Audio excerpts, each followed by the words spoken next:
आताच एक महत्त्वाची बातमी आहे। सतीश उर्फ खोक्या भोसले याला बीड न्यायालयानं मारहाण प्रकरणातून निर्दोष मुक्त केलेला आहे। काही महिन्यांपूर्वी सतीश उर्फ खोक्या भोसले याने एका व्यक्तीला बॅटनं मारहाण केल्याचा व्हिडिओ व्हायरल झाला होता।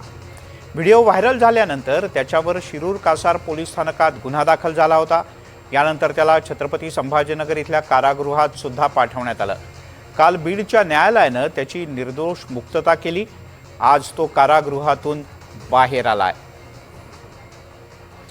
आकाश सावंत आपले प्रतिनिधी आपल्यासोबत जोडले गेलेत। आकाश, हा खोक्या कसा काय बाहेर आला?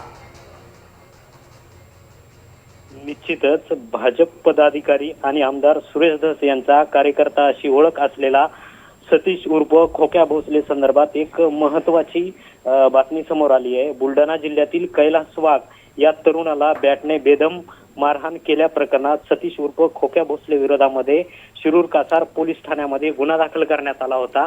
यानंतर त्याची बीड जिल्हा कारागृहात त्याला ठेवण्यात आलं होतं। त्यानंतर त्याची हर्सूल औरंगाबादच्या संभाजीनगरच्या हर्सूल कारागृहात देखील त्याची रवानगी करण्यात आली होती।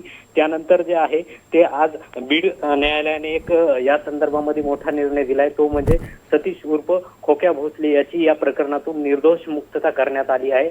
त्यामुळे आता खोक्या उर्फ सतीश भोसले हा बाहेर आला। आकाश, अगदी एकाच वाक्यात सांग, पोलीस याला आव्हान देणार आहेत कोर्टात?